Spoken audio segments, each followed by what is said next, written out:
राम मंदिर में चंदा चोरी में उत्तर प्रदेश बहस में है, लेकिन असली खेल कहीं और भी हो रहा है। उत्तर प्रदेश में योगी आदित्यनाथ की अगुवाई में भारतीय जनता पार्टी की सरकार है और राम मंदिर में चढ़ावा चोरी, चंदा चोरी, पता नहीं कौन कौन सी चोरी, देश नहीं दुनिया हैरान है। लेकिन इस चोरी के अलावा मैं एक दूसरे तरह का घपला कह लें, चोरी कह लें, घोटाला कह लें, उसका पर्दाफाश करने जा रहा हूं एक सनसनीखेज रिपोर्ट के बहाने। सुनिए, दिल थाम कर भाजपा की एक और कारस्तानी। क्या 600 छात्रों वाला कोई एक संस्थान 40,000 करोड़ रुपए का निवेश कर सकता है? क्या एक ऐसी कंपनी 18,000 करोड़ रुपए लगाने का वादा कर सकती है जिसकी वित्तीय फाइलिंग पर ही गंभीर सवाल हो और जिसे बाद में बंद करने की बात कही जाए? क्या कोई ऐसा कारोबारी समूह 1,65,000 करोड़ रुपए का निवेश प्रस्तावित कर सकता है जिसका कॉर्पोरेट रिकॉर्ड तलाशने में ही सवाल खड़े हो जाए? और सबसे बड़ा सवाल, योगी की भाजपा सरकार ने निवेशक चुने थे या सिर्फ बड़े बड़े आंकड़े इकट्ठा किए थे? क्योंकि फरवरी 2023 में उत्तर प्रदेश की जनता को बताया गया था कि ग्लोबल इन्वेस्टर्स समिट में 33,50,000 करोड़ रुपए के निवेश के प्रस्ताव आए। 33,50,000 करोड़ रुपया बताया गया। नारा लगाकर, पोस्टर लगाकर, बैनर लगाकर, लाखों रुपया, करोड़ों रुपया प्रचार में खर्च करके कि उत्तर प्रदेश इस निवेश के बाद बदल जाएगा, बदल रहा है। निवेश आया, विकास के बड़े बड़े कार्य आए, हाईवे बन रहे हैं, रेलवे की लाइन बन रही है, रेलवे फ्लाईओवर बन रहे हैं, ब्रिजेज बन रहे हैं, 4 लेन 6 लेन की सड़कें बन रही हैं, बाईपास बन रहे हैं, उद्योगों की लाइन लगने वाली है, लाखों रोजगार पैदा होंगे और प्रदेश $1 ट्रिलियन की अर्थव्यवस्था बनने जा रहा है। लेकिन अब सवाल, इन लाखों करोड़ के दावों के पीछे की असली कहानी क्या है? क्या जिन लोगों और कंपनियों ने हजारों लाखों करोड़ के निवेश प्रस्ताव दिए, सरकार ने उनकी आर्थिक क्षमता की गंभीरता से जांच भी की थी? या पहले MOUs साइन हुए, फोटो खींची, प्रचार हुआ और बाद में सवाल पूछा ही नहीं? देवी और सज्जनों, आप सभी का ग्लोबल इन्वेस्टर समिट में बहुत बहुत स्वागत है। आज की कहानी इसी की पड़ताल करती है। दरअसल न्यूज लॉन्ड्री के खोजी पत्रकार बसंत कुमार ने 30 जून 2026 को प्रकाशित अपनी विस्तृत रिपोर्ट में Uttar Pradesh global investor summit के कुछ बड़े MOUs की परतें खोल दी हैं। इस रिपोर्ट के मुताबिक कंपनियों के कॉर्पोरेट रिकॉर्ड, वित्तीय स्थिति और जमीन पर मौजूदगी की पड़ताल बहुत सनसनीखेज खुलासे कर रही है। यह रिपोर्ट योगी सरकार के निवेश मॉडल के सामने ऐसे सवाल खड़े कर देती है कि वो केवल विज्ञापन और भाषण में चल रहा है, जमीन पर कुछ है ही नहीं। क्योंकि पोस्टर पर लिखा निवेश और जमीन पर उतरा निवेश, बहुत फर्क है दोनों में। आइए एक एक करके इस कहानी की परतें खोलते हैं। सबसे पहली बात, सबसे बड़ी और चौंकाने वाले मामले में से एक, रिपोर्ट के मुताबिक RG स्ट्रेटेजीज ग्रुप नाम के एक कारोबारी समूह ने उत्तर प्रदेश में सेमीकंडक्टर, डिस्प्ले फैब और चिप निर्माण से जुड़ी परियोजनाओं के लिए तकरीबन 1,65,000 करोड़ रुपए के निवेश का प्रस्ताव दिया था। 1,65,000 करोड़ रुपए। इतनी बड़ी रकम सुनकर किसी के भी दिमाग में एक विशाल औद्योगिक साम्राज्य की तस्वीर आएगी। बड़ा कारोबार, मजबूत आर्थिक क्षमता, पुराना कॉर्पोरेट इतिहास। भाई जो इतना प्रस्तावित कर रहा है वो सामान्य तो होगा नहीं। लेकिन न्यूज लॉन्ड्री की रिपोर्ट के मुताबिक इस समूह का भारत सरकार के कॉर्पोरेट मंत्रालय की वेबसाइट पर स्पष्ट रिकॉर्ड ही नहीं है। अब सवाल बहुत सीधा, अगर कोई समूह उत्तर प्रदेश में 1,65,000 करोड़ रुपए लगाने जा रहा था तो सरकार ने उसकी आर्थिक क्षमता को कैसे जांचा? उसकी नेटवर्थ क्या थी? पैसा कहां से आना था?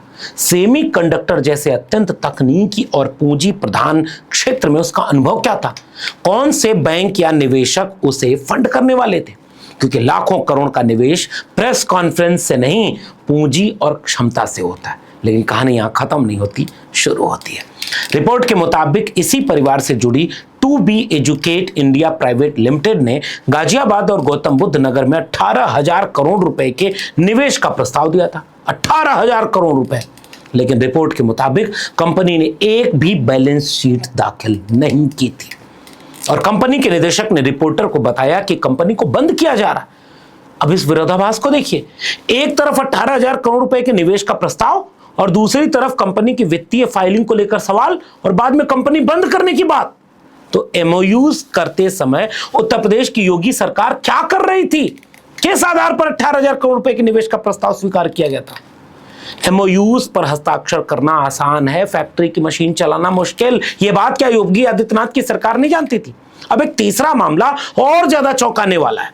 न्यूज लॉन्ड्री की बसंत कुमार की रिपोर्ट के मुताबिक एक ऐसे शिक्षण संस्थान का जिक्र है जिसने 40,000 करोड़ रुपए के निवेश का प्रस्ताव दिया। फिर से सुनिए, 40,000 करोड़ रुपए के निवेश का प्रस्ताव उत्तर प्रदेश की योगी आदित्यनाथ की सरकार को कौन दे रहा? एक शैक्षणिक संस्थान, एकेडमिक इंस्टीट्यूशन। और इस रिपोर्ट के मुताबिक उस संस्थान में लगभग 600 छात्र थे और उसकी वित्तीय स्थिति भी बेहद सीमित है। अब किसी संस्थान का छोटा होना अपराध नहीं है, लेकिन 40,000 करोड़ रुपए के निवेश का प्रस्ताव इतना छोटा सा एजुकेशनल इंस्टीट्यूशन कैसे कर सकता है? पैसा कहां से आया? बैंकिंग व्यवस्था क्या थी? कौन निवेशक? फंडिंग की गारंटी? सरकार ने किस आधार पर माना कि यह छोटा सा एजुकेशन इंस्टीट्यूशन 40,000 करोड़ रुपए के निवेश की क्षमता रखता है? या फिर निवेश सम्मेलन का गणित ही इतना आसान था, जितना बड़ा आंकड़ा लिखो उतनी बड़ी उपलब्धि बन जाओ? इसी रिपोर्ट में एक एनजीओ का मामला भी सामने आता है। इस संस्था ने 1400 करोड़ रुपए के निवेश का एमओयू किया था। किससे? योगी आदित्यनाथ की बीजेपी सरकार से। लेकिन इस रिपोर्ट के मुताबिक संस्था के बारे में ठोस जानकारी जुटाना मुश्किल था। यह रिपोर्ट में संस्थान के जुड़े एक व्यक्ति के हवाले से निदेशक पर लोगों का पैसा बकाया होने का दावा आ गया। जो एमओयू कर रहा है वो पुराना पैसा गबन किया हुआ है या लोग उस पर सवाल उठा रहे हैं। हालांकि यह अभी जांच का विषय है, लेकिन सरकार से सवाल वही 1400 करोड़ रुपए के लगाने का दावा करने वाली संस्था की आर्थिक क्षमता जांची किसने? उसकी आय क्या थी? उसका पिछला रिकॉर्ड क्या था? फंडिंग का स्रोत क्या था? बिना जांचे परछे केवल पोस्टर, बैनर, प्रचार, $1 ट्रिलियन वाला भाषण। धन्य है बीजेपी की योगी सरकार। 29-30 में उत्तर प्रदेश $1 ट्रिलियन की इकोनॉमी बनेगा। अब कहानी को थोड़ा और आगे ले चलिए। निवेश सम्मेलन था या आंकड़े जोड़ने की प्रतियोगिता? मार्च 2026 के घटना याद करिए। उत्तर प्रदेश सरकार ने PUCH AI नाम की एक स्टार्टअप कंपनी के साथ 25,000 करोड़ रुपए का एमओयू किया।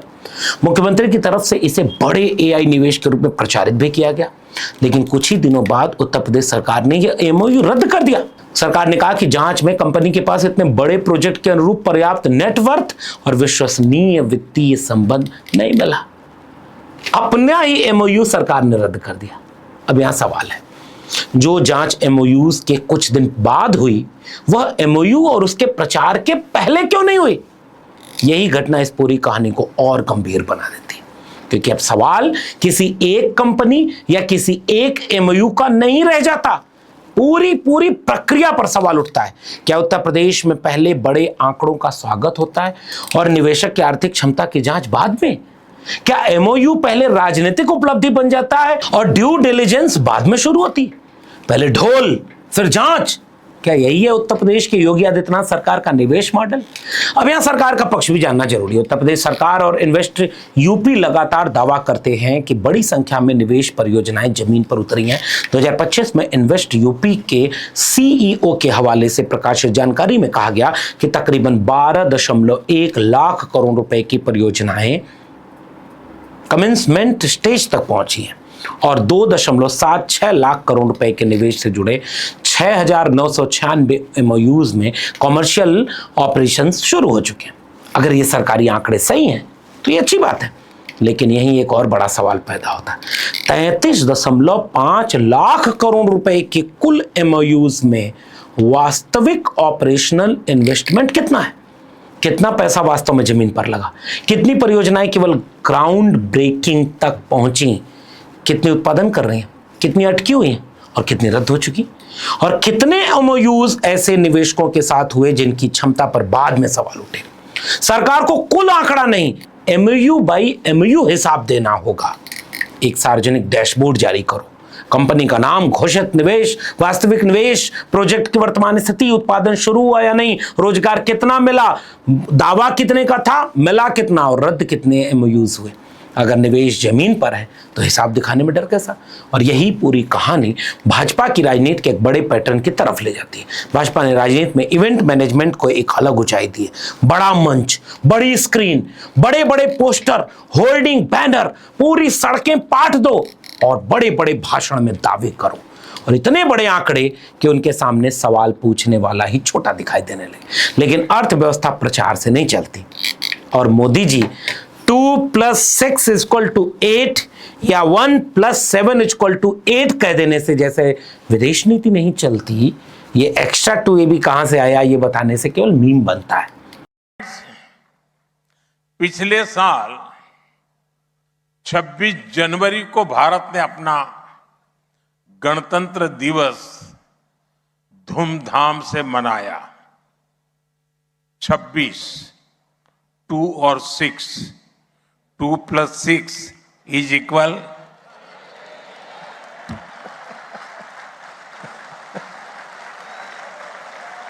फैक्ट्री विज्ञापन से नहीं बनती, रोजगार होर्डिंग से नहीं आता, और एमओयू हस्ताक्षर से जमीन पर नहीं उतर जाता। उत्तर प्रदेश का बेरोजगार नौजवान पूछ सकता है योगी आदित्यनाथ और बीजेपी से कि इतना निवेश जब आप कह रहे हैं कि आया, तो नौकरी कहां है। प्रदेश का छोटा कारोबारी पूछ रहा है कि इतने उद्योग आए तो बाजार में उसका असर कहां है। और जनता पूछ रही है कि 33.5 लाख करोड़ के एमओयू हुए तो उनमें से कितना वास्तव में आया। और इन सवालों से मुख्यमंत्री योगी आदित्यनाथ को अलग नहीं किया सकता, क्योंकि जब निवेश सम्मेलन होता है तो सबसे आगे चेहरा मुख्यमंत्री का होता है। जब एमओयू की रकम बढ़ती है तो मुख्यमंत्री की तस्वीर के विज्ञापनों की साइज बढ़ती है, और जब कोई बड़ा निवेश प्रस्ताव आता है तो योगी मॉडल की उपलब्धि माना जाता है। तो फिर उन्हीं निवेश प्रस्तावों की विश्वसनीयता पर जब सवाल होगा तो जवाबदेही किसकी? श्रेय मुख्यमंत्री का तो सवाल किसका? यह नहीं हो सकता कि एमओयू हो तो भाजपा अपनी पीठ थपथपाए, योगी आदित्यनाथ अपनी। लेकिन एमओयू पर सवाल उठे तो केवल उसे शुरुआती प्रस्ताव बताकर किनारे हो जाए। यह नहीं हो सकता कि इतना बड़ा आंकड़ा फेल हो रहा है, घोषणा की रफ्तार तेज और जवाबदेही की चाल धीमी। यह मॉडल योगी आदित्यनाथ का है। उत्तर प्रदेश को निवेश चाहिए, फैक्ट्री चाहिए, नई तकनीक चाहिए, रोजगार चाहिए, लेकिन प्रदेश को निवेश के नाम पर केवल राजनीतिक तमाशा नहीं चाहिए। न्यूज लॉन्ड्री की रिपोर्ट कोई अदालत का फैसला नहीं है, लेकिन उसमें उठाए गए सवाल तो बेहद गंभीर है, और उन सवालों के बाद योगी सरकार से सीधी मांग होनी चाहिए कि इन सारे आरोपों का सिलसिलेवार जवाब दो, वरना माफी मांगो देश से, और जरा उसका हिसाब दो कि इतने लाख करोड़ रुपए का पोस्टर का प्रचार जब करवाया था एमओयूज का, तो माफी मांगने के लिए भी क्या बड़े बड़े पोस्टर उसी लखनऊ में, उसी उत्तर प्रदेश में भाजपा लगवाएगी जिस पर मुख्यमंत्री योगी आदित्यनाथ का चेहरा हो। हर हाईवे, हर सड़क और हर जगह भाजपा इन नाकामियों के पोस्टर लगवाएगी, और अगर नहीं लगवाएगी तो उत्तर प्रदेश की जनता इन नाकामियों पर मुख्यमंत्री योगी आदित्यनाथ के चेहरे से और भाजपा से जवाब जरूर मांगेगी। फिलहाल इस वीडियो में इतना ही। आपका इस वीडियो पर क्या मानना है अपनी टिप्पणी नीचे कमेंट बॉक्स में जरूर दीजिएगा। वीडियो पसंद आई हो तो लोगों तक शेयर करिए ताकि लोग जागरूक हों, समझें कोई चोर चोरी कर रहा हो और आपको पता ही ना चले। इसलिए आप अपनी जिम्मेदारी निभाइए। चैनल को सब्सक्राइब नहीं किया तो जाते थे चैनल को सब्सक्राइब कर लीजिएगा, बेल आइकॉन यानी घंटी के बटन दबाएंगे तो अगली वीडियो की सूचना मिलेगी, ज्वाइन करेंगे तो हमें ताकत मिलेगी। फिर मिलेंगे, तब तक के लिए बहुत बहुत धन्यवाद।